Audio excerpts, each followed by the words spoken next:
right, so what we're going to do is we're going to talk a little bit about the Federal Virtual Challenge. I'm going to start off with a promo video. You'll love this. I should say, I love this. Get you jazzed up. This is what we presented to the world about 9 months ago.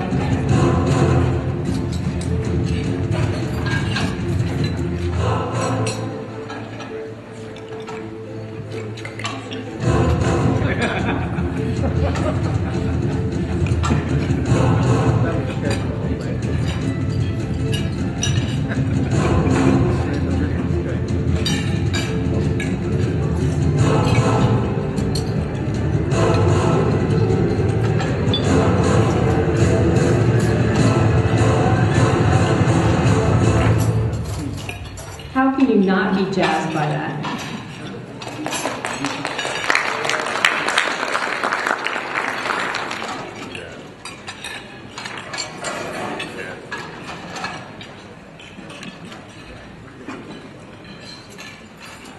Probably a more elegant way to do this, but this is what you got. Yep.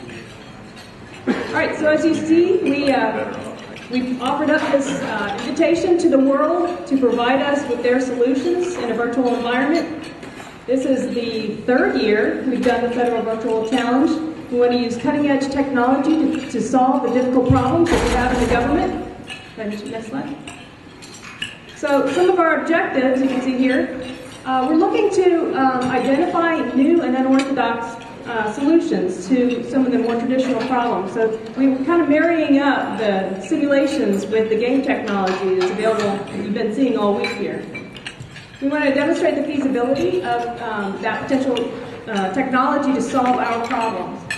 And then we want to promote those solutions to the world. And you'll see this afternoon in Bon Air 5 and 6 at about 3:15 or 3:30, the technologies that we're going to be awarding here today.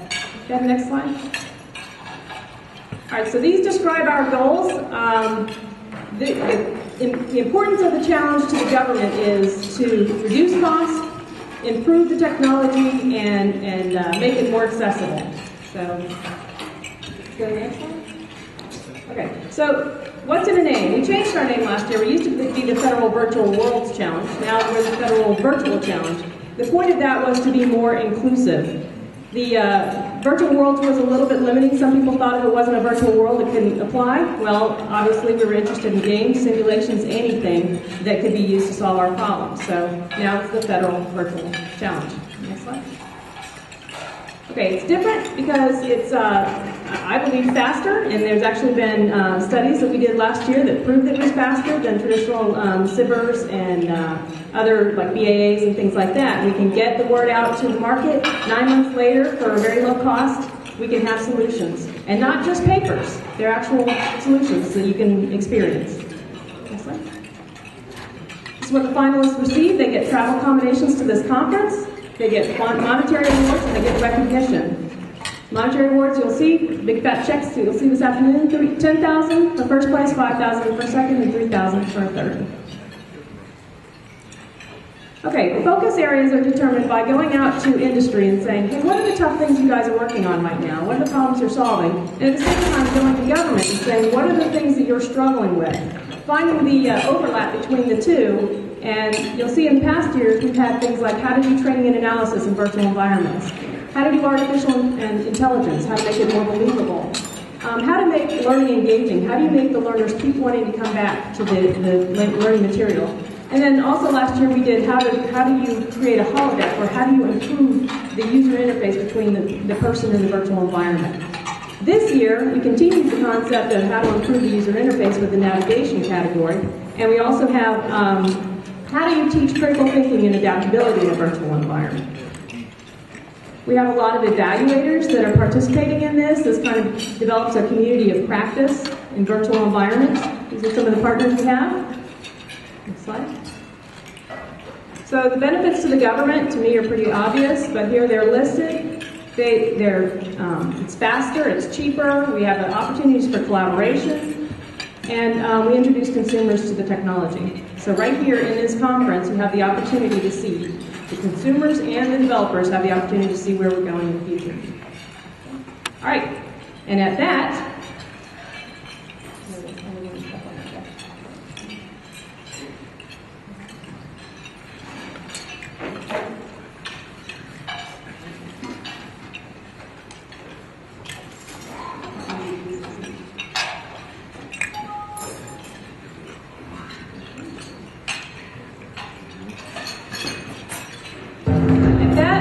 introduce you in a moment, teaser, to the winners of the Federal Virtual Challenge. All sitting here at the front.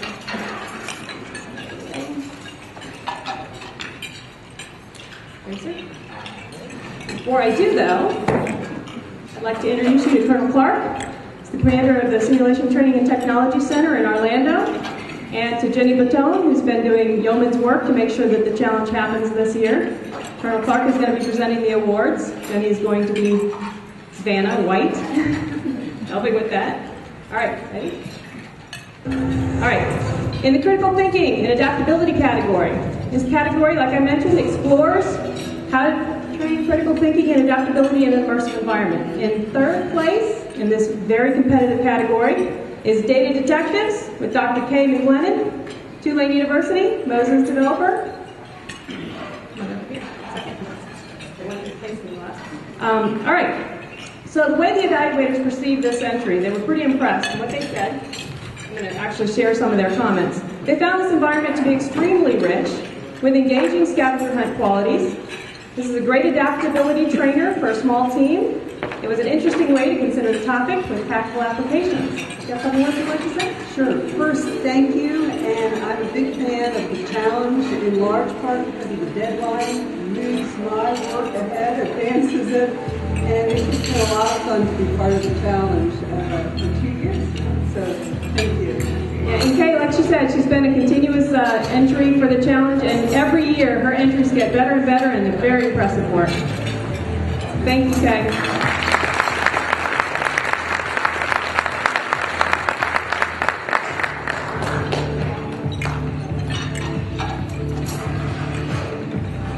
They will let the video do its thing.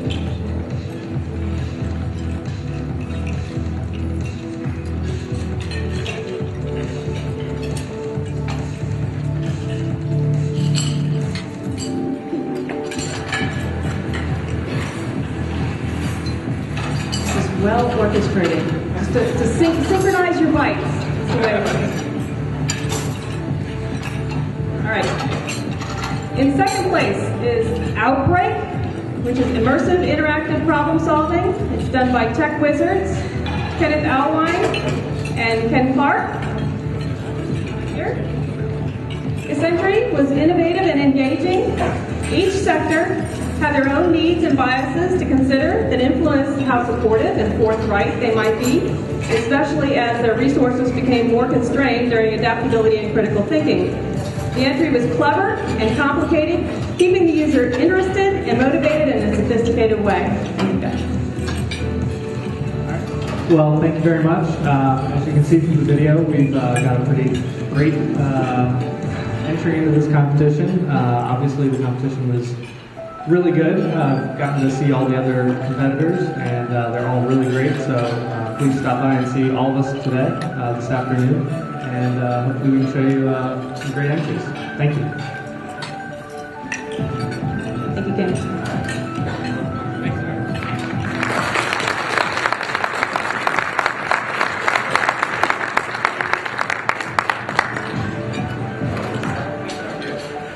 Okay, you probably have guessed by now, in first place in the critical thinking and adaptability category is Virtual World Activities Compound, H2I2 Solutions Incorporated, Alice Hayden, Dr. Filomeno Arenas. Dr. Phil. This entry demonstrates both critical thinking and adaptability. The learner reflects, updates, and works through complex trials. It's a unique team activity that is suspenseful, motivating, and challenging while providing a sense of real immersion. Communications intense technology was used in an innovative way to create collaborative problem solving. It was fun and the right amount of stress. It scored high for accessibility, appearance, navigation, and cooperation. First of all, I'd like to thank all the finalists that were in contention with us. We got a chance to look around and did some really great stuff, so we were very honored to be just competing with them. On behalf of Squadron Officer College at Maxwell Air Force Base, I also want to thank our developers, H2IT, for their great work, not only meeting the goals, but exceeding our goals for our students. And, we're going to use all 17 of these multiplayer educational role-playing games and continue our learning process. What can I say? This is awesome. We are a small company here in Orlando, but we did great things. This opportunity with Maxwell Air Force Base was phenomenal. Working with ECS and Carly Corporation, we developed this compound game that not only engaged the students, but created a fantastic, memorable experience that is the talk of the campus. So I'd just like to also thank the employees at HYT, the rest of the team, who timeless testing of this application, this game. It was a fun opportunity, and hopefully we'll create some more awesome games for them. Thank you.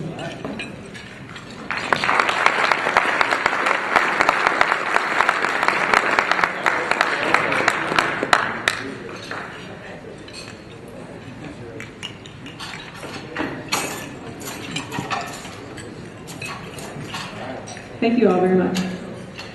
All right, now moving on to the navigation category.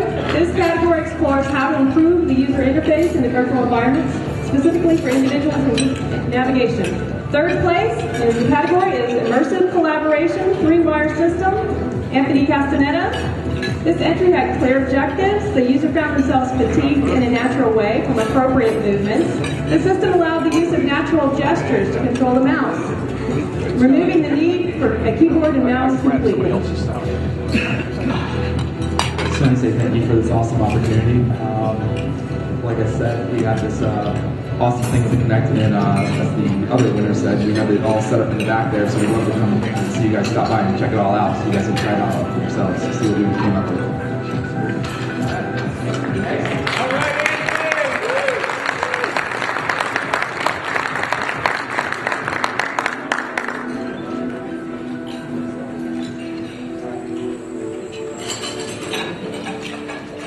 In second place is the Analyst Situation Room by Robert Daniel.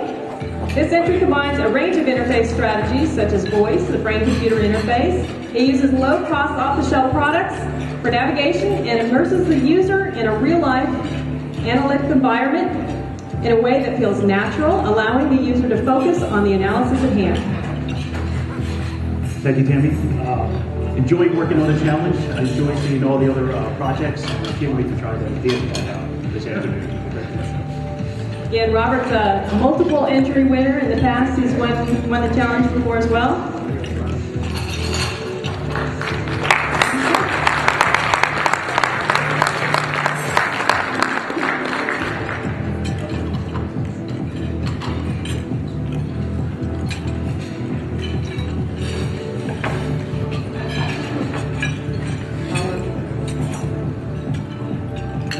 All right.